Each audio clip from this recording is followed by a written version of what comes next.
Hi there, welcome to Bloodhaus, the show where we talk about art house horror movies. I'm your host, Joshua Conkel. And I'm your co-host who's trapped behind a mirror, Drusilla Adeline. Welcome to another episode of Bloodhouse. How you doing, Josh? Huzzah. I'm good.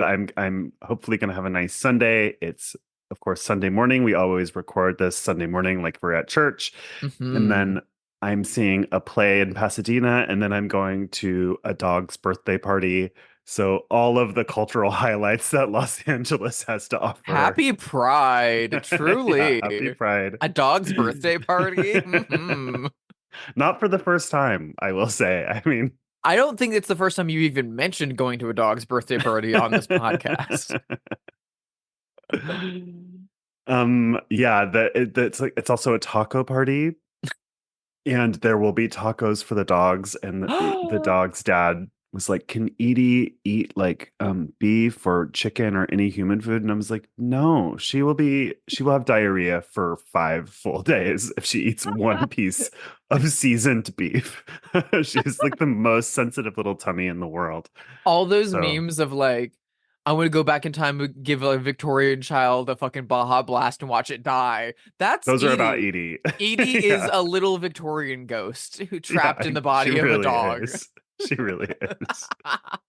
She also like hates walks. She doesn't want to go on a walk. She wants to play for 5 exact minutes. No more, no fewer. You can't throw the ball too far or too near. It has to be exactly the right distance. And you have to also throw it, but then also go get it and bring it back to her. So really, you're playing fetch with yourself, which is fun for Edie for some reason. She's a She's very the particular fussiest dog girl. in the world, and I She's love her very so fussy. much. Yeah. Oh my How are God. you? I'm good. My girlfriend and I have just been antiquing all weekend because again, we're that Happy kind of a Pride. gay. But it's been lovely. Um, and we like went all around town, going to old estate sales and getting beautiful Victorian furniture for the house. And then we needed candles because we have these outrageous sconces and candelabras that my girlfriend has picked up recently at other estate sales that now adorn like our stairwell and stuff.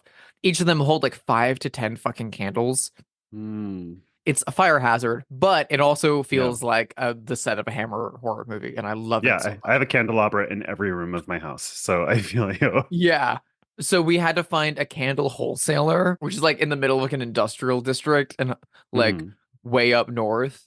Um, and it like driving up there felt like really sketch. Every single building was like outhouse um were like manufacturers and stuff like that, and then you turn into like a big building and it's like plain and you walk inside and it's like candle wholesale. It looks like a Bed Bath and Beyond, Hmm. but you can literally buy candles by like the dozen or 3 dozen. They've got like giant church candles and stuff. They provide candles to like film sets, and it's bonkers and super cheap, and I love it. But on the way there, we also came across a little store that sells like video games and movies, and I was like, Hmm. let's just stop off there on the way back because I always get a good feeling about like a video game store that sells movies Uh-huh. because they're always gonna have crazy stuff and price it very low because they don't care. They just want to price, they only care about their video games. And this was also like a fucking warehouse, massive. Um, it's called like Game Dude or Gamer Dude or something like that. Um, Hmm. it was a fucking gold mine. The amount of like Roger Corman movies, Criterion Ooh. movies, like rare out of print horror movies that we were able to pick up for like a fucking like steal was incredible. But my favorite thing about the place was that it's clearly been there for a long time.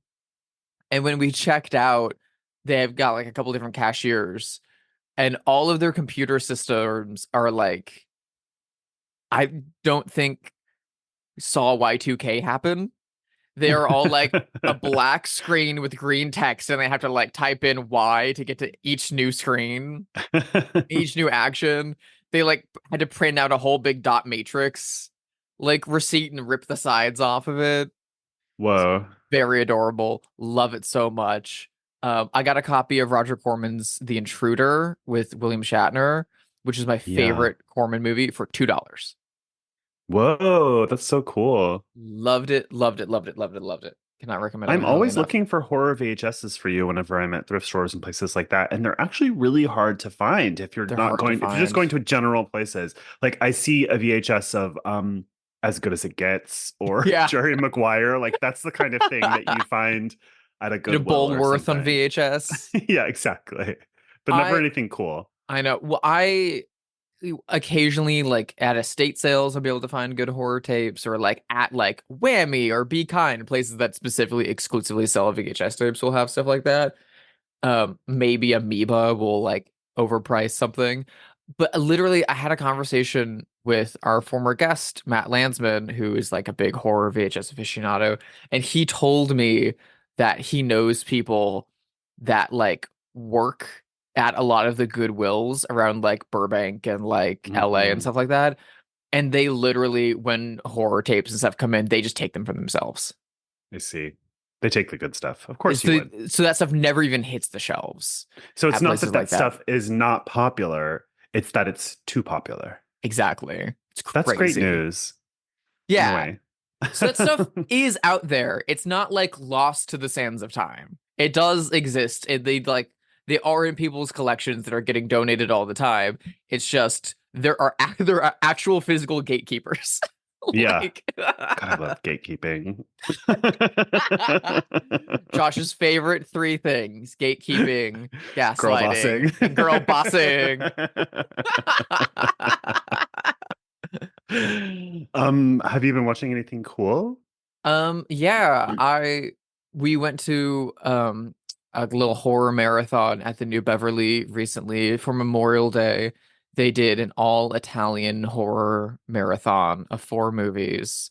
All of them were surprises. They didn't announce any of them. They didn't even say Mm. what they were before they hit the screen. So you would get a sold out packed crowd. It was so much fun. Um, and you would just like get a handful of trailers kind of hinting at what you were going to get, and then the movie would just start and you'd Okay. be like, okay, that's what I'm seeing. um the first was Dario Argento's Four Flies and Grey Velvet, which is Ooh, one of my favorite great Argento movie. movies. It's so fucking delightful and so fun. It has like one of my favorite gay characters in like an Italian giallo movie, the like PI that he hires, Hmm. and it's also maybe one of the most sympathetic killers in an Argento movie ever. Um, and then that was followed by the Antonio Margheriti Gothic movie Castle of Blood with Barbara Steele, which is Yeah. based on the Edgar Allan Poe short story Danse Macabre.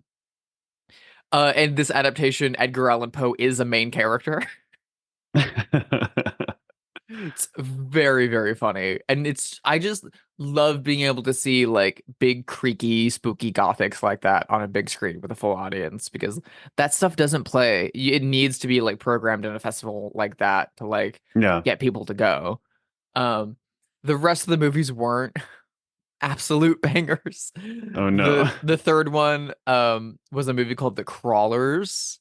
Uh-huh. The original title is like Contamination Point Seven, and it's dog shit. Oh It's a no. movie about like irradiate like nuclear waste being like dumped in a like small backwater town in the South in America, that then causes the tree roots to come alive and attack people and rape women. Hmm. It was so bad. Um, and What then the era? That sounds like 80s or something yeah, almost. it's like Okay. 89. Yeah. Okay. Literally when it was about to play, Phil Blankenship, who's one of the like programmers at the New Beverly, was speaking about it, and he was like, "Well, someone in the concession line was asking about what we were going to be playing today," and he was like, "Oh, I'm excited for anything you want to do except for this movie." And he was like, "Well, he cursed you because we're about to show this movie, so sorry." Um, and then the final movie was Nightmare City, the Umberto Lenzi zombie movie Hmm. from the like early 80s, which I did the soundtrack art for Death Oh, Waltz and Mondo. yeah. So that's always a hoot. It was such a fun time, and I love to be surprised. And I also like all of the trailers were for such incredible other Italian horror movies that sometimes I was like, Bear and Blood, why don't you could be showing Bear and We Blood could be right now watching instead? that. We could be watching that. Um, it was so much fun. It was so lovely to like spend a whole day just kind of like set up at the New Bev with like a crowd that was fully ready for that kind of a vibe. There was a group of dudes sitting behind us though that kept being like, "Oh, I hope it's a cannibal movie. Oh God, oh shit, oh fuck, maybe it's Cannibal Ferox. That would be fucking great." And I was like, "Please no. If it's cannibal movie, I'm gonna leave. Yeah.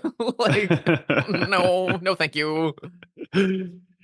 So I also just went to the New Bev, but you saying something about a programmer reminded me, like, who do you know who the guy is that hosts the double features, that announces the double features and is The guy like, who talks like this, and he's like, yeah, "We it's got a like, great show yes, tonight." turn off your phone. It really ruins the cinematic arts. This is Like, we're gonna be screening it tonight. Glorious 35 millimeter. It looks great. It goes great. yeah. Have you seen our calendars? We've got this. I don't know who I that guy is, but everyone knows his vibe, and everyone I like love him. yeah, I know. So many of my friends will go there with me and be like, "Is he single? I know. That's what I was just gonna say. Like, what's his name? What's his at? I'm sure he's not gay. He doesn't What's his seem big gay. three?" I love that guy. And he Mhm. announced the movie that I went to this weekend, a teen favorite of mine that I hadn't seen in many years, Todd Solance's Welcome to the Dollhouse, Fuck which I saw in the theater when it came out. It came out in 1995, which means I was 14, which means I was Dawn Wiener's age, essentially. which means I was this year old. You were 0 years old. I was Um, I was on my way out of the womb at the time. um, don't rub it in, Drew. Like, come on. um, but my experience was so interesting because when I originally saw it as a 14-year-old, I just thought it was like hysterically funny, which of course it is. And I watched it many times throughout my teen years and just thought it was like hilarious. And then Happiness came out when I was like maybe in college or going to college. And again, I just thought that that was like a hysterically funny movie. Nothing else about it hit me. And when I was watching, I know, but now as a middle-aged person watching Welcome to the Dollhouse, I was like, fuck, this is so painful. Like, Yeah. this hurts so bad. It's still extremely funny, of course, but like the overwhelming sadness and Yeah. cruelty of it just really hit me hard. I got a little emotional in a way that I didn't as a young person because I am more sensitive as an old person than I was when I was young. But geez, It's a it was tough just so watch. it was a tough watch. Yeah. I have to say, I loved it. Of course, what a great movie. I think it's probably his best movie, if not Happiness. One of those two is his best, I think. You think Um, you're such hot shit? You're not. You're cold your cold diarrhea. diarrhea. I think the reason that I thought it was so funny when I was young was because how truthful it felt. I was Mhm. living that experience at the time that I saw it because junior high for most people is like the most painful part of their entire life. Yeah. And I was just like, this is exactly right. It's funny because it's so truthful. So I don't know, it's just a weird experience. I will say the stuff about rape hit very differently in a crowd in Yeah. 2024 when Brendan Sexton III is like, at 3 o'clock, I'm gonna rape you. Like all of that stuff played super awkward in a crowd Yeah. today. Well, the whole like end sequence as well is crazy. Yeah. Um, that stuff is still so funny to me. I mean, I think one of the greatest Yeah. tricks of the movie is like making you hate a little girl who's a ballerina. I hate that little girl so much. Every time she speaks, I feel like, shut the fuck up, Missy. It's And so then funny. the way that they play it, like, oh, Missy's been found. She was in someone had created a room under their patio and force fed her McDonald's and watched her and filmed her pirouetting because you never see any of it and you know she's fine. It plays this like really funny that she was in like a room scenario. Yeah. Todd Solondz is so fucked. I love him so much. I love him. I love him It so much. I watched that and Ghost World like all the time when I was in high school, and I thought they were the funniest things and so relatable. And then I watch them now and I'm like, oh, they're so fucking sad to me. I It's now, sad. as an adult, can't watch Ghost World without crying. I think that the last act of Ghost World is very sad and moving, but I still think that Mhm. movie is so funny. Like all Oh of the yeah. art class stuff is so good. Whenever someone talks like pretentious about movies, Joel and I will be like, "Have you seen The Flower That Drank the Moon?" Which is like the independent film that everyone is always talking about in Ghost World. And yeah, I love Ghost World so much. Great movies. But I also watched something from my past that I kind of talked about a few weeks ago, and I was like, I'm curious about this movie. And we talk a lot about Oh movies yeah. disappearing in the streaming era. The promise of the streaming era was that you would have every movie that's ever been made at the tip of your fingers, but actually that's not true. We have fewer and fewer movies, and all of these movies are disappearing, including weirdly like very popular ones. And so a few weeks ago on the show, I was like, I've been wanting to watch this movie from my childhood called Porky's, which is not streaming anywhere. You can't even rent it on The streaming. teen So I, sex comedy from Bob Clark, the director of Black Christmas and Baby yes. Geniuses 2 Super Babies. So I just bought a $12 DVD of Porky's because I was curious. It arrived the next day. You'd warned me that it aged like milk. And I Yeah. don't know if you've actually seen it or if you were just guessing, but oh boy, it's a tough watch. Not for the Yeah. reasons that Welcome to the Dollhouse and stuff. It has aged so badly that it's kind of fascinating, to be honest. It is so racist, first of all. And I didn't even remember that Porky's is a period film set in the 1950s. So it's like Hmm. the racism of the night of white teenage boys in the 1950s. And I kind of got a feeling. So this is why it's fascinating. So this is one of the ways in which it's aged so badly that it's fascinating. The movie, I think, believes itself to be lampooning the racism of the 50s, but it does it by just showing it casual and being very casual about the racism Yeah. in a way that like some of the episodes of 30 Rock or It's Always Sunny in Philadelphia have aged badly, where we used to have this kind of like I think a lot of white people used to believe that by showing, they called it ironic racism or hipster racism, right? Like Hmm. if you could envelop yourself in racism, that was somehow like exposing it or lampooning it. And we just don't talk about race that way anymore. So all of that stuff played very badly. And then, of course, it's a movie about boobs, so like all of the casual misogyny. I will say though, Yeah. Kim Cattrall is truly a comedic genius. She Yeah. takes a super sexist character and makes her very funny. She's the highlight of the movie, 100%. Um, Really weird fat phobia. Like they're trying to look at the girls through the peepholes in the girls' locker room, and there's like a fat woman showering that they're like making fun of, and it's like this girl's just trying to live her life. She's trying to take a shower after gym Yeah. class, and they can't see the prettier girls because the fat girl's in the way. It's just got so much that's bad with it. But it's Bob Clark who made Black Christmas, and there's some Black Christmas alums in there that are fun to see. Like the dumb cop now plays a gym teacher. The cute boyfriend in the fur coat now plays a cop. And so From The there's it's Brood. yeah, from The Brood. Yeah. So there's like fun stuff about it, but it's just like it's so bad. It's aged so badly that it is interesting academically in a way. There's a lot. I mean, I think Porky's is the like Mount Everest of the like 80s teen sex comedy that's aged the most poorly while also being super Yeah. popular. Because there was tons of like I mean, really hundreds awful and ones hundreds and hundreds of them. that haven't like lost a dime. Like, give me an F. Like stuff Yeah. that like people like have forgotten about, rightly so.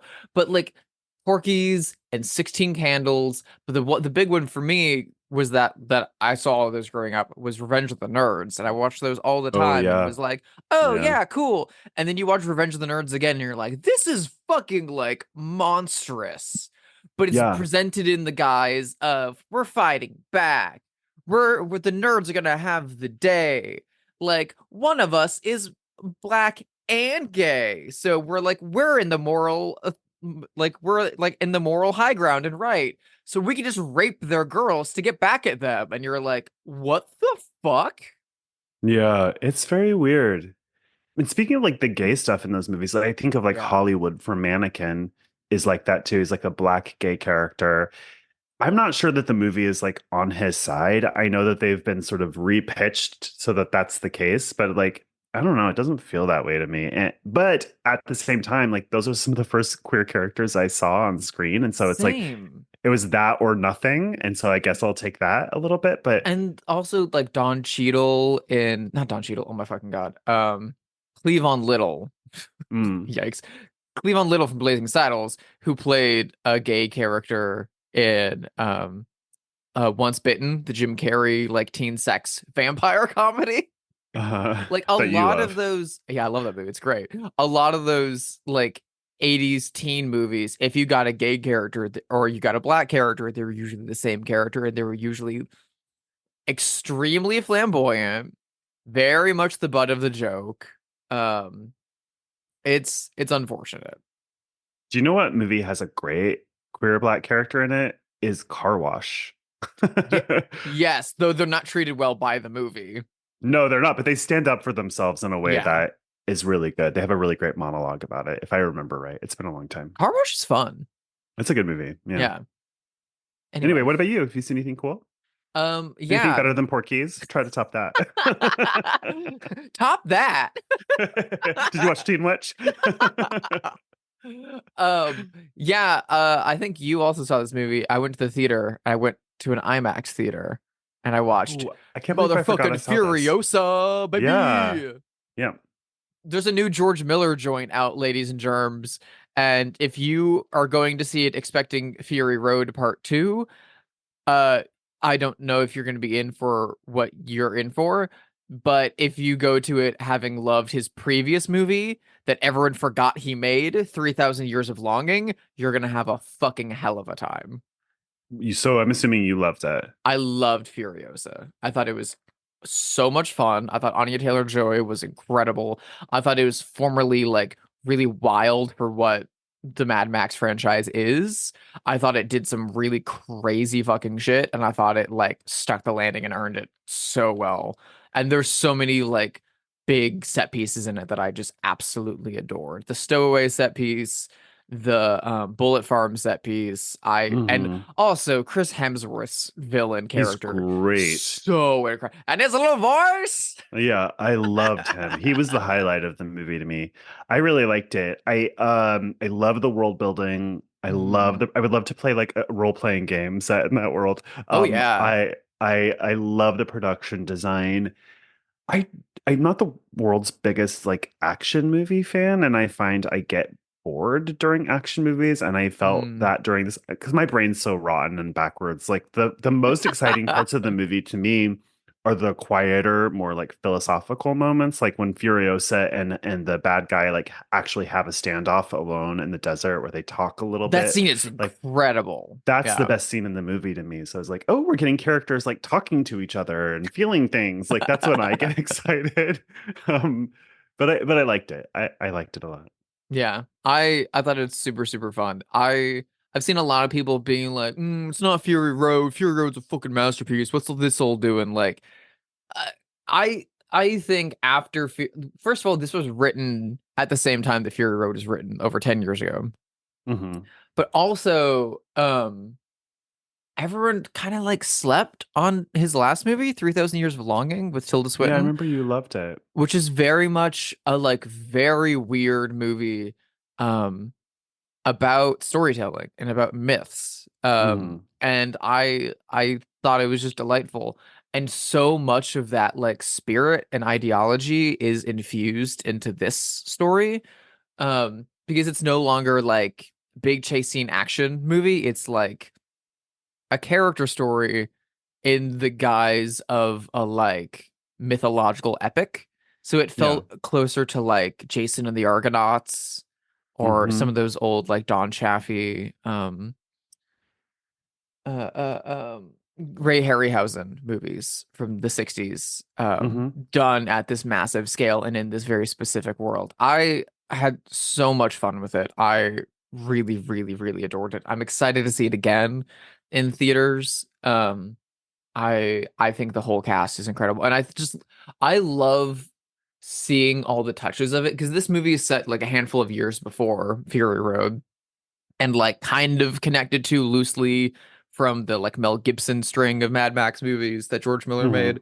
Um, the thing that I loved in this movie compared to Fury Road is the like almost omnipresence of art, culture, and storytelling that's like Hmm. trying to survive in this wasteland. And like you literally watch people fight to the death to keep those things alive.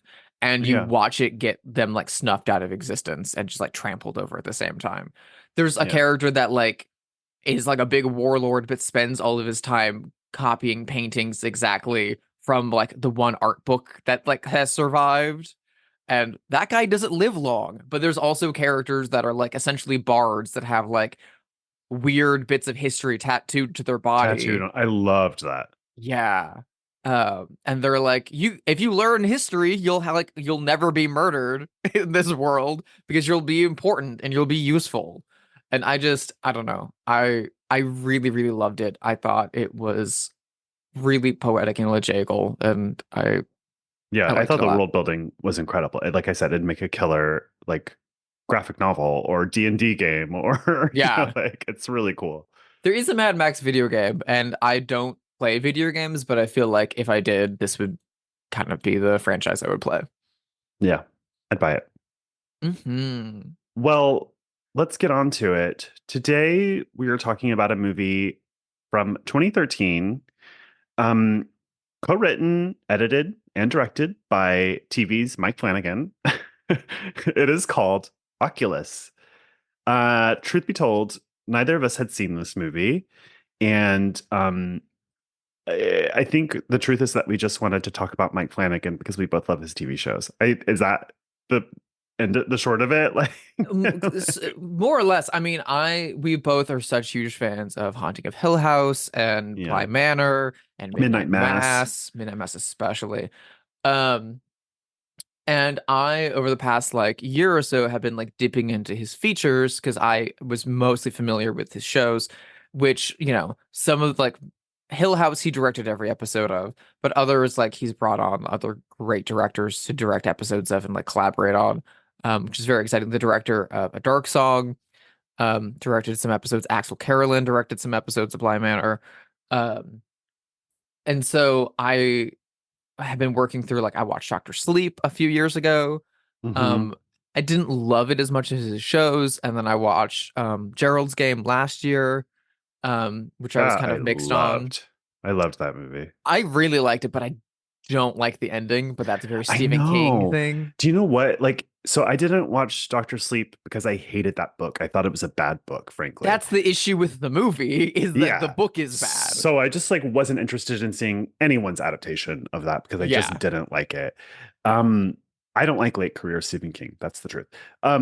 I love the book Gerald's Game, however, Mhm. and I loved his film adaptation.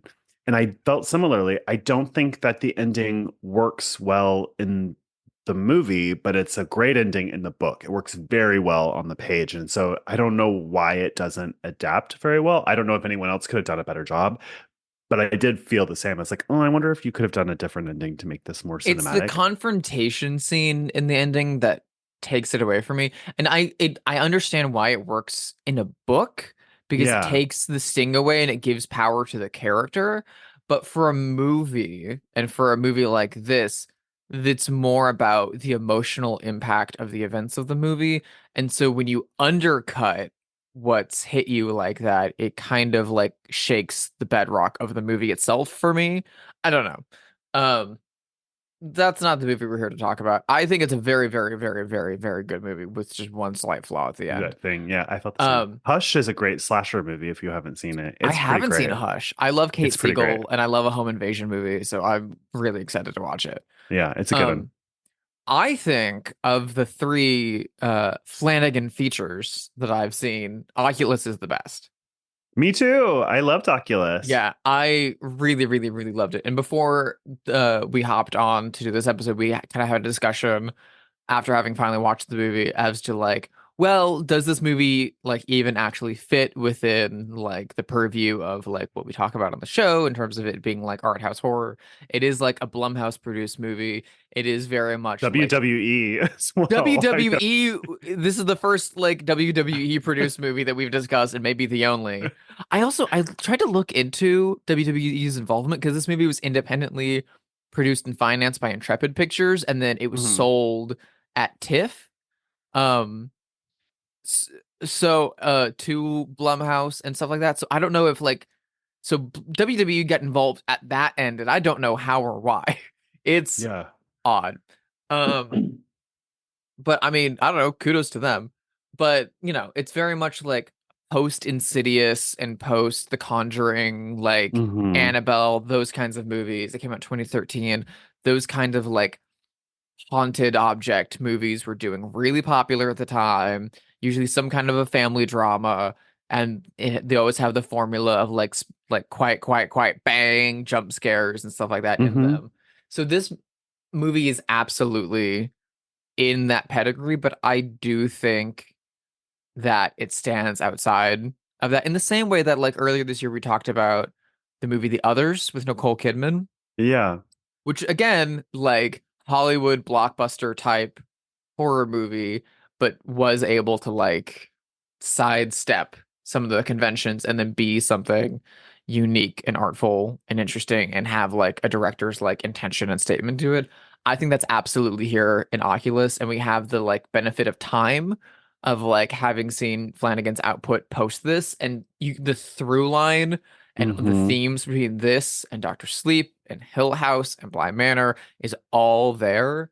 Um, but also, I just think genuinely not taking that into account, that the way that this movie is executed, its formal experimentalism, and the emotional familial bedrock to it is enough to like earn a place in the movies that we discuss. Just because it's from America and from the past 10 years and from and released by Blumhouse, I don't think negates Hmm. that.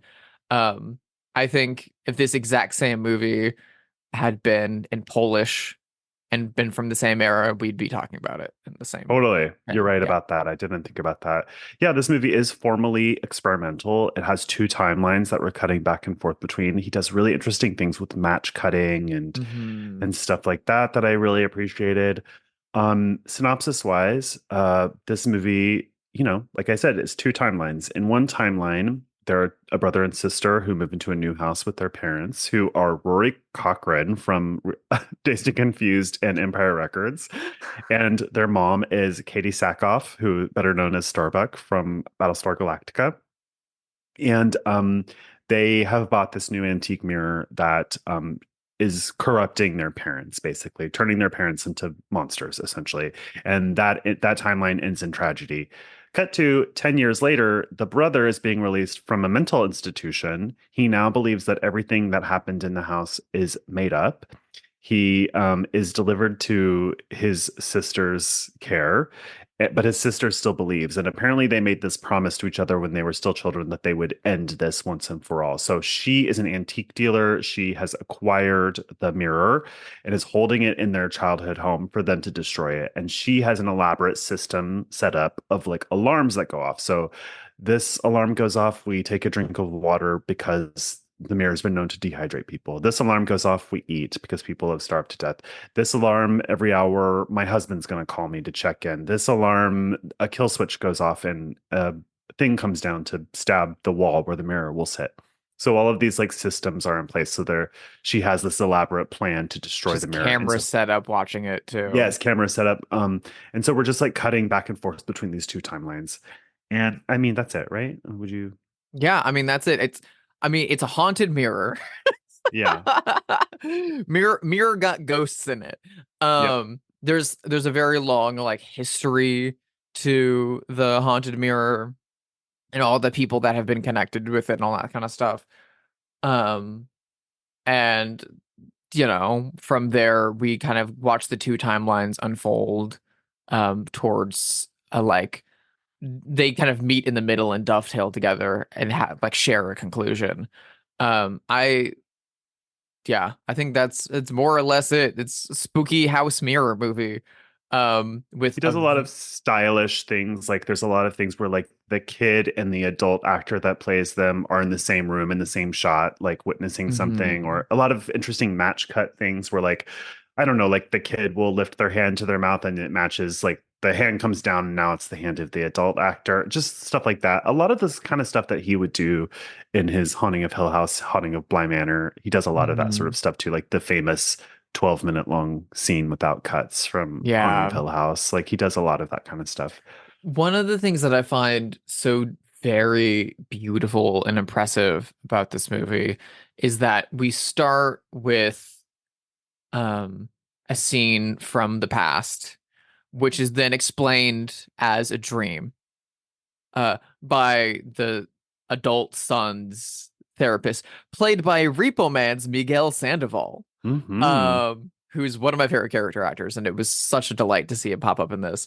And there's also a great match cut in that as he's explaining the delusion to him. You then cut to him explaining it to like the release board. It's great. Um, but then we progress with their stories like acclimating to adult life and taking care of each other as we cut back and forth to just general flashbacks of the family moving into the house. And then if we're like running from a 3 act structure, when we get to the midpoint, like this middle, like the second act of the movie, we start experiencing the further flashbacks as the memories of our main characters while they're in the house. So we'll be getting a like extended flashback sequence, and then it'll cut and you'll see Karen Gillan as the adult daughter sitting there having just gotten out of remembering all of this. And then by the time we reach the third act, the memories are now manifest and actively interacting with the like quote unquote contemporary timeline. So they Yeah. entirely merge. They're like two separate things, and then they are connected by the characters' like interiority, and then they are like made manifest and happening on top of each other. And it is so crazy. I should also be noted that the like manifestation of the mirror is entirely psychological. Yes, it makes people see things, I get essentially. So Mhm. so an example is one point the woman is eating an apple, but she That sets it sequence, next to a light bulb which has which is the gone out. same size as the apple. Yes. So you're tracking that, and then she picks up the apple and bites into it. Then you cut to the back of her head and her reaction to what she's just bit into, and then you see that she's holding the light bulb. So she's bitten into the light bulb. So there's like things like that that are super fucked up. The thing with the fingernail and the Ugh. oh, like that shit really gets to me. Yeah, it's entirely a psychological like effect that the mirror has on people. So it convinces people that they're seeing things, that they're hearing things. It plays with their concepts of reality. It caught like they start seeing their family dog walking around the house and things like that. But the whole kind of like first half of the movie, you kind of have like an existential debate between the brother and sister as adults as to the validity of what's happening because he's just been released from a mental hospital. So he's been spending the past like 10, 11 years working on himself through the language of mental health professionals. So he is like fully prepared to describe everything that they experienced as kids and all of her ways of describing what's happening with the mirror now and in the past through the lens of like, we have PTSD. We have like compressed and lost memories because we have PTSD. Our father was a mentally ill abuser who like hurt us, hurt our mother, who was also mentally ill, tortured our mother, did all of these things. All of these people and all of these like things that you're describing in the mirror's past have all these other things that we don't know about, or like the correlation causation debate comes up frequently. It's really interesting, the philosophy of it. I really like the way it explores the objectivity of memory and Hmm. their competing memories and who's right, and the idea that our memories are not objective. I'm really interested in that idea. And it just turns out like the same week that I watched this movie, I discovered something really fascinating. You know, like all of the cringe generation TikToks that are like, Gen X's are so tough because we had to raise ourselves and we had to watch the Challenger explosion at school and whatever. Yeah. Like all of that shit is so cringe to me. I think generations should all shut up and they're all annoying. Um, but the Gen X thing about the Challenger is really interested to me because I went down a rabbit hole once Joel told me this. Do you know that, in fact, zero Gen Xers watched the Challenger explosion at school Really? because it was not shown live on any major network in the world. So all of these Gen Xers, the entire generation, have created a false memory of watching that at school when in fact that never happened. You could see it later that night on the evening news because it was filmed, but it was not live on the news. And I believe people when they say that they saw that, I believe that they mean it, but in fact, it did not happen. Yeah. And it's just like an interesting example of how um, our memories are not objective. We take information, we take things that we've seen, we compile them in weird ways. We create memories based on data, but they're actually not objective. It's not exactly how it happened. Hmm. It's I interesting. It's also funny that we would be watching this at this point in time too, because I suffer from PTSD. I have a myriad of, prior experiences that I have been working through with a mental health uh official, with Hmm. my therapist. And it's great. All that's going well. However, in the past like 3 months, essentially, there's been a like slew of recovered memories that I've been working through with my therapist, and there's a big question as to like the validity of these. Yeah, And you have to be like very careful. what is how much of that is real, parsing out when, where, and like all this stuff. Um, it's really, really, really interesting. Also, similarly, there's points in this that make me think of um I've been watching a lot of the Jinx, the Robert Durst Mhm. miniseries. Documentary. There's an updated one. And they put Robert Durst on the fucking witness stand to talk about his childhood, and he's talking about how like, oh, when he grew up, he was like had such a lovely family life before his mom died, and we would all like play frisbee in the yard, and the family would get together to play Uno and all of these things. And then the fucking prosecutor gets up and cross-references him, and he's like, "What if I told you the frisbee wasn't invented until the 1960s, and you were that age in the 40s?" What if I Yeah, told you that Uno wasn't invented until the late 50s? it's What would you really say to me? interesting. And like recovered memories were a huge thing in the late 70s, early 80s. That's the cause of the satanic panic. Hmm. And so you have to be very careful about that stuff because a lot of people were falsely incriminated because therapists, not in an opportunistic way, but therapists were accidentally implanting memories in their clients just by asking questions. So this is a dumb example, but it's like, did this older relative ever touch you as a child? Just the question makes you imagine that. Imagine what And would, yeah, so exactly. so you kind of end up having this memory that never happened, which can be very dangerous if it didn't happen, because then you're incriminating somebody who's perfectly innocent. You know what I mean? Exactly. Yeah. It's just such interesting It's stuff, and this movie really handles that stuff in an interesting way.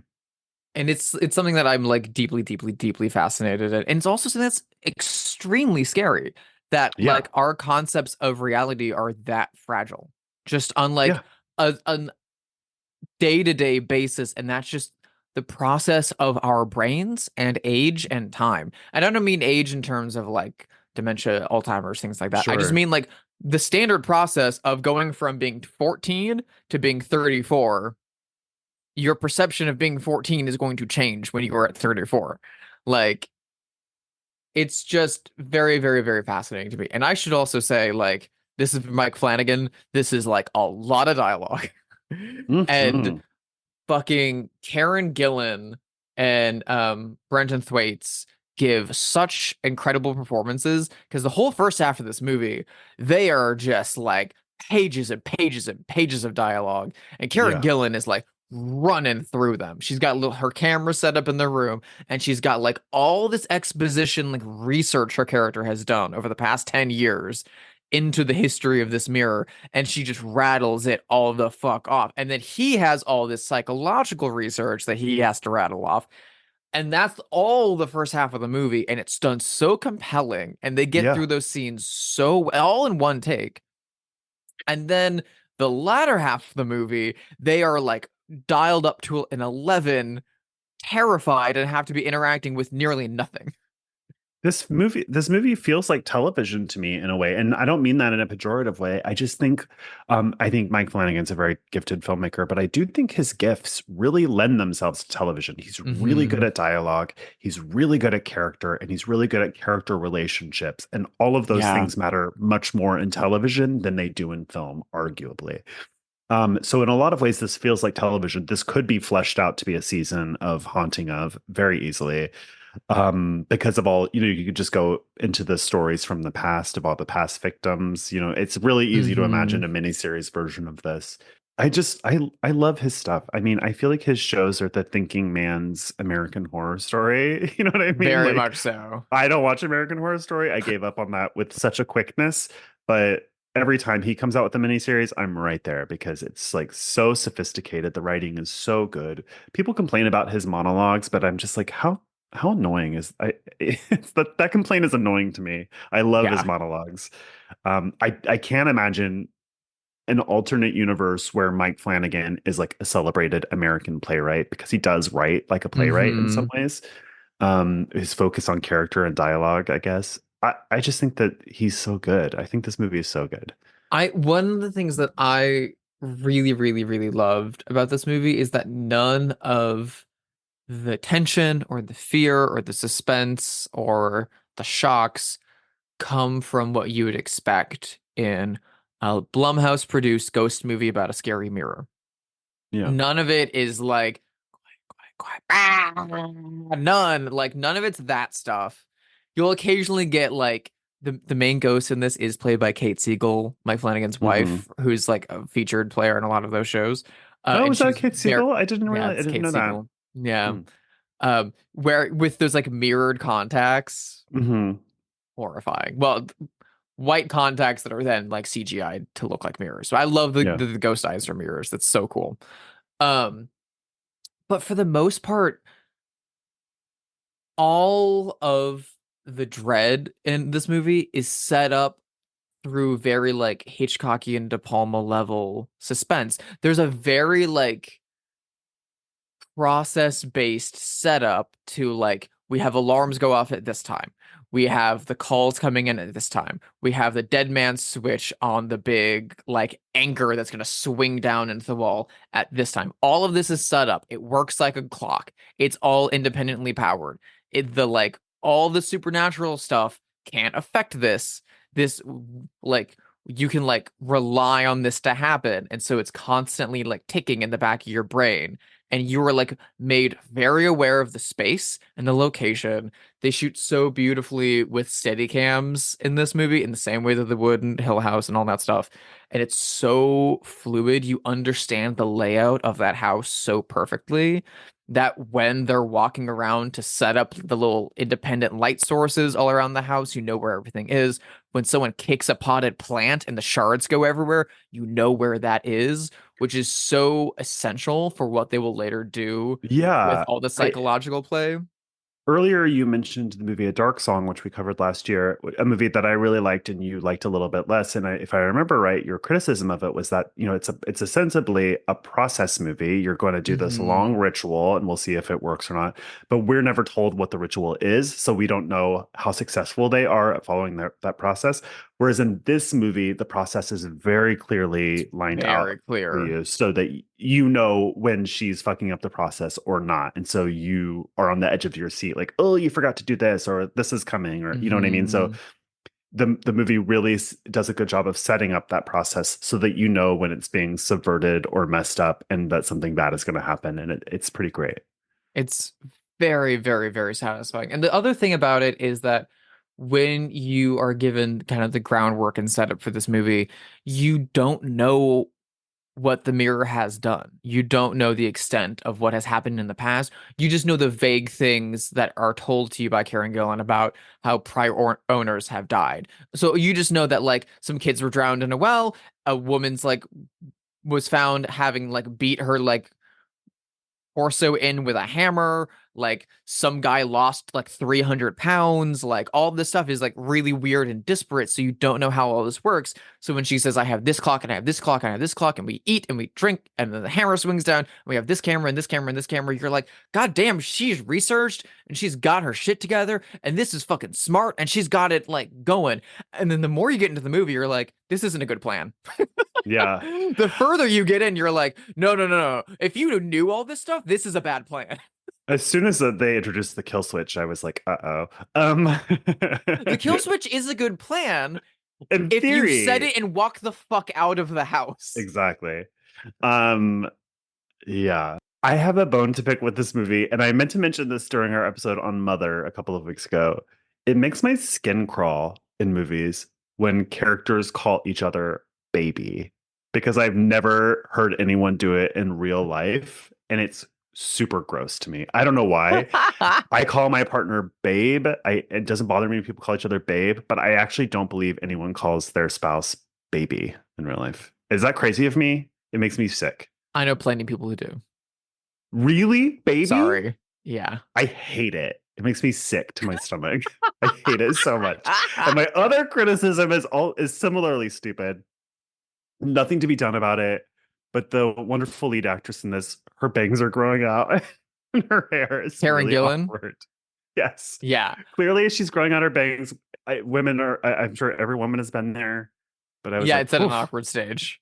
It's at an awkward stage. The one thing that I will say, RE hair in this movie, is that Karen Gillan and the actress who plays the younger version of herself are natural redheads. And that's and they're they both look great. Katie Sackhoff, who's playing their mother, has her hair dyed red. Yeah, of course. And it's not as convincing. Her character, her performance is incredible, especially by the end. She's such a good actor. She's so literally like 15 minutes into the movie, Ivory sat up and it was like, from Battlestar Galactica? She's great on Battlestar Galactica. I've never seen it. She's very good. She's one of the most beloved characters, but very different than this. She's like a tomboy, sort of quasi-lesbian before you could really have lesbians on TV. She's like the camp mechanic on the ship, so she has short hair. Yeah. But is in fact not a lesbian on the show. So she's very good. Here's the thing about Battlestar Galactica. Every single member of that cast, except for Katie Sackhoff, turned out to be in that cult, Nexium. Like half the people in that cult were from Battlestar Galactica. Including Almost Edward James Olmos? No, not him. Like the younger cast people. Also, I always have to think about Edward James Olmos' name because I always think about the 30 Rock joke first, which is that Tracy Morgan has been spending too much time with Edward James Almost, an Edward James Olmos impersonator. Yeah. So I always have to think and say it right. That's so funny. I was trying to think of other haunted mirror movies, and the only one I could think of was The Boogeyman from 1981, which is a interesting movie. It's got some good stuff going on, but I couldn't think of anything else. But that would be a good double feature. And the other thing I was going to say, go ahead. The only other one I know about is that I haven't seen it, but I just remember there is a movie called Mirror Mirror. But there was a super weird movie made by Andrew Getty a couple years ago that he was making for like years, like in private and quiet. And then I think he died, and then it finally got released, and it starred like Michael Berryman, called The Evil Within. Yeah. Super weird. Apparently it's not very good. And not like of much note other than the fact that the production of it is fucking insane. But yeah, haunted mirrors are like a thing. Yeah, don't sleep on haunted mirrors. I've had a mirror in my house that like, oh yeah, you're a haunted mirror that I've had to like deal with that has caused like some issues in my house. Well, so it was fun to watch Oculus in the same room as that mirror.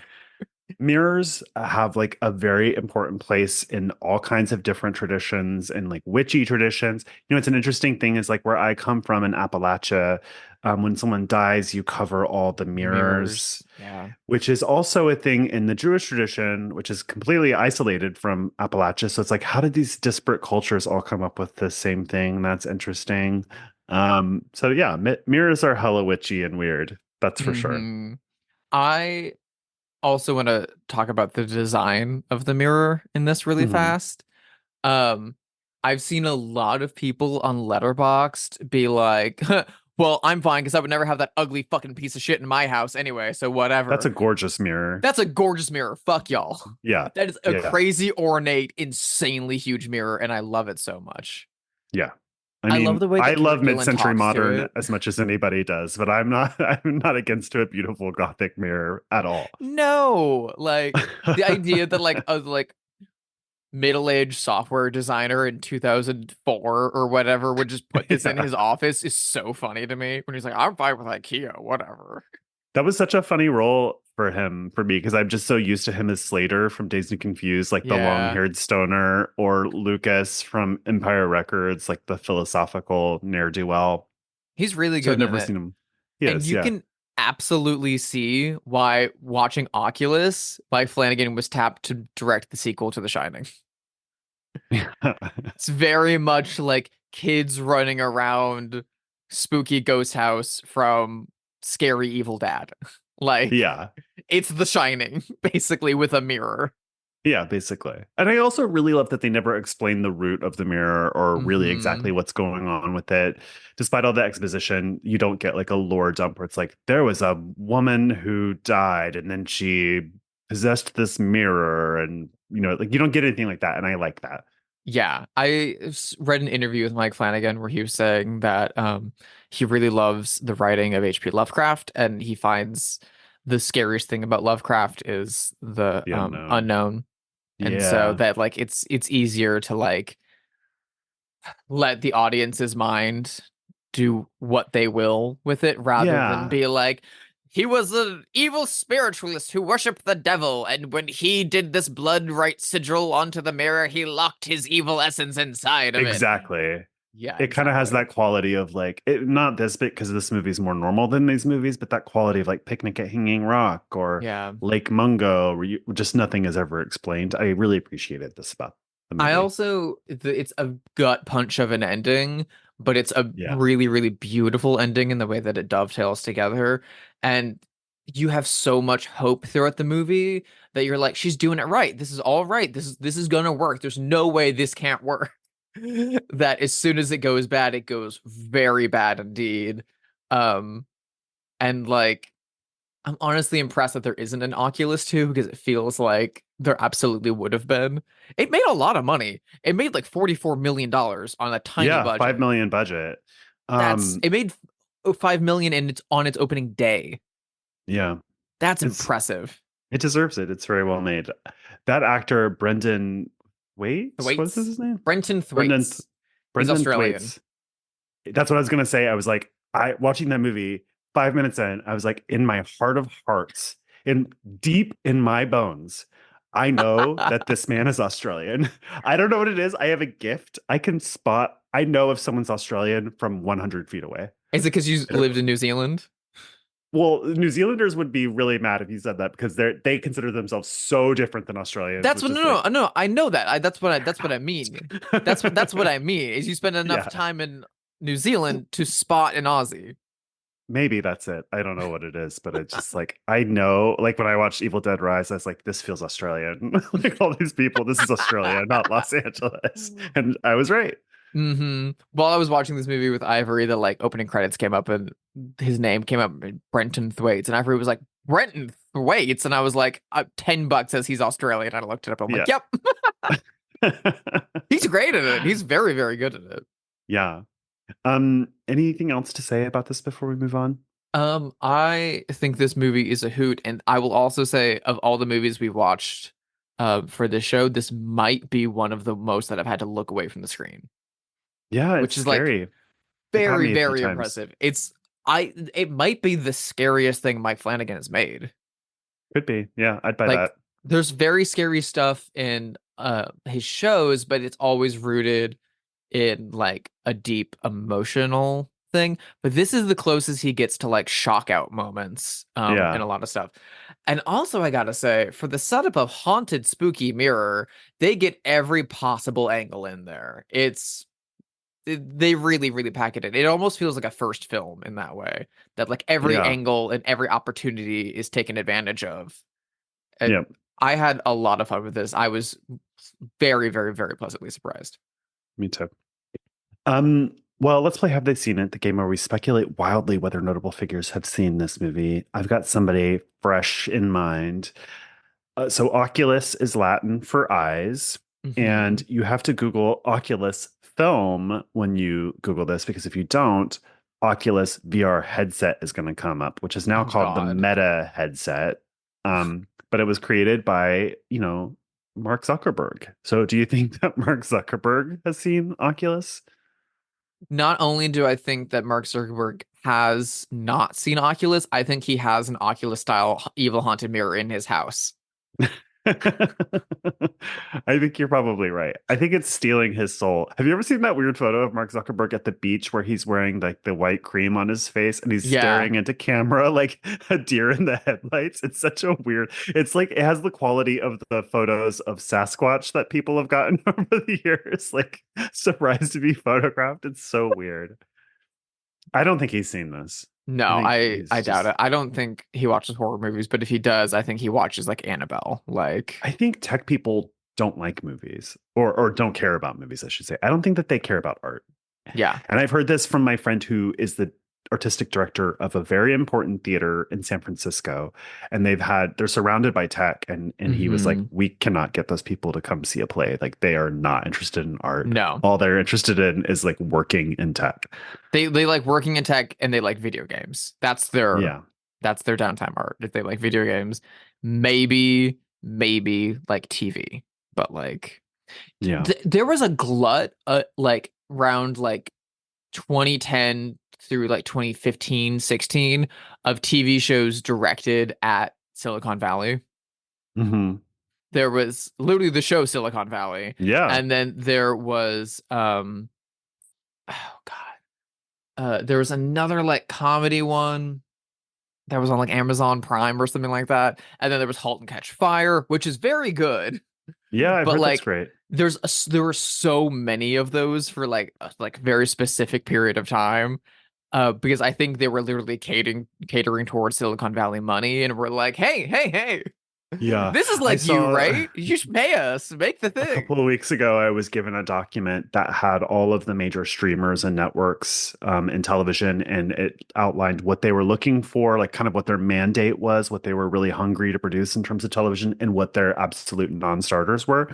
And the Apple one was really interesting because one of their mandates was they will not produce anything that's critical of tech, which I was like, this is so Shocker. annoying. I Duh. know. And then they just like Jon Stewart had to leave because they wouldn't let him criticize AI on his Apple show or Whoa, talk about China. really? Yeah. So like they were censoring Jon Stewart for his show on Apple. So Is that why he went back to tech's not Comedy your friend. Central? Yeah. That's why. God damn. Yeah. Good for him. Yeah, good for him. I mean, he's rich as Midas. Yeah, So he like doesn't. like he needs to be censored. He's like, oh fuck off. I'll just do what I want to do, like, That's but good for awesome. him. That Yeah. does remind me. I've been watching a lot of Hacks lately, and I love the manager character Jimmy Yeah. because every fucking like time he's like having a sit down with Ava Hannah Einbinder's character, he's always like, studios are looking for like really like cross-platform stuff right now, or maybe like a Gumby movie, but he's bi. It's called Yeah. Gumby. I all of that stuff is so goddamn funny to me, but also That's how so it feels deeply out here. bleak. Yeah, that's how it They're not feels. into noisy comedy right now. They're just into cross-platform hits. It's like, Do you know what this what do you mean?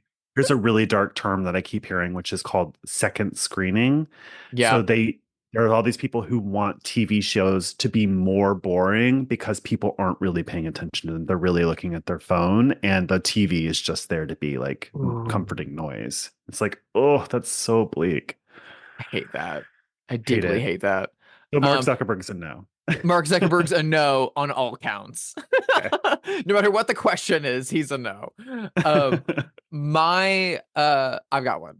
So the mirror of Oculus is so beautiful. And it is treated in the film, like textually, as an antique that sells for a lot of money at auction. So my question is, do you think that Mark L. Wahlberg, host of Antiques Roadshow, has seen Oculus? And how do you think they would value the mirror?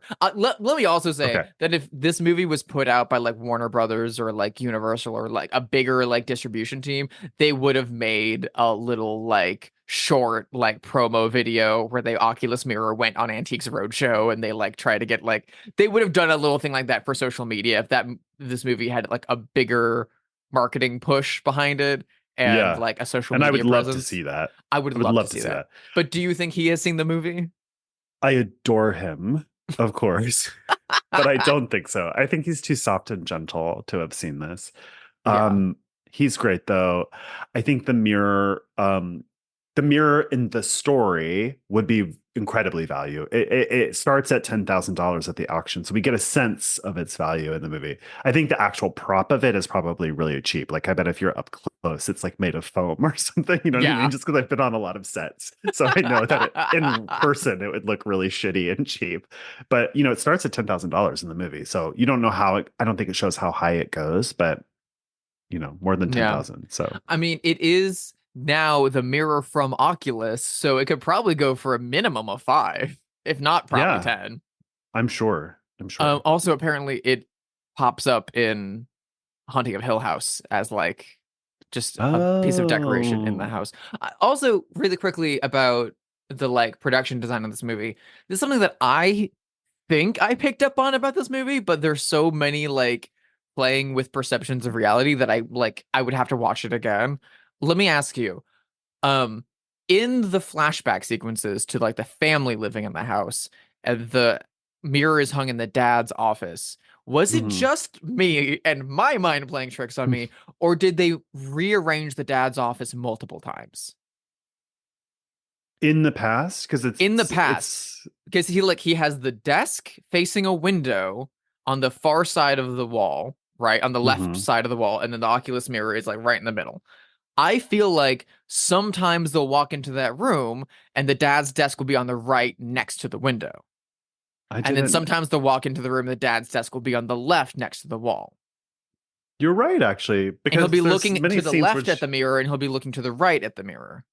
yeah, because the scene where she's in the lawn and she sees him inside with the woman, the desk is in front of the window, and you're right. Yeah.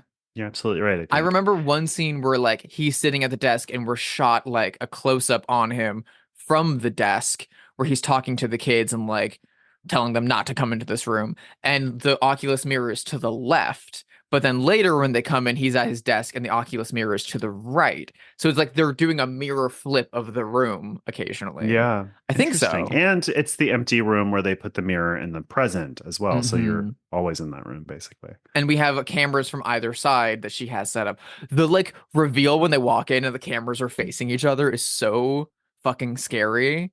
But it's Yeah. never like the objects don't move on their own. Yeah. I love it. I love it.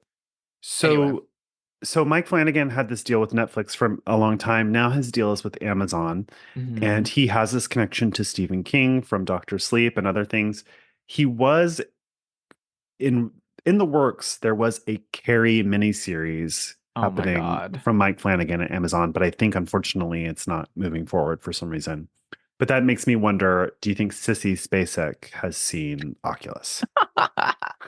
um, She's I still don't in Stephen King land because she did Castle Rock season yeah. 2 on Hulu. So she's still in the Stephen King universe. We have confirmed that Stephen King has seen this because I think there's a poll quote from him saying that he loves this movie, and of course he then hired him for Doctor Sleep. I don't know how much Sissy Spacek watches genre films. I assume Mm. so. She does a lot of work in the space, Yeah, obviously. she does. Um, I'm gonna say yes. I think she has seen this movie. Um, I think Mike Flanagan would love to cast her. I think she Who would be wouldn't? incredible in a Mike Flanagan Yeah. project. But I also specifically think that Cece Spacek's husband, the legendary production designer Jack Fisk, has absolutely seen this movie. I think he would love this movie. I will say, I'm. I don't think the production design is like that special in this movie, to be I don't honest. think it is either, but I think that he would formally enjoy this film. That was my one thing is like, oh, I wish this house were prettier. Like, I wish It that is a and it's a like low suburban budget. McMansion. Yeah, like I do wish that like it's above like the paranormal activity houses, but it at least has some like pretty paint colors and stuff. But it's like, oh, I want some more like cool furniture and wallpapers. That's like such a quibble. It is like the past is set in like the mid 2000s, so it does accurately look like a lot of those houses Yeah. to me. And doing that also makes the like crazy Victorian mirror stand out a lot more. So I True, that's understand true. it functionally, but aesthetically, I strongly agree with you. Yeah. Um, the one thing that while watching this movie, that I said to Ivory, because so much of Karen Gillan's like plan is around having the independent camera set up to watch this thing and all that. Um, and while the movie was going, I turned to Ivory and I was like, I'm so grateful that this movie wasn't made as a found footage movie a la Paranormal Activity, because that would suck ass.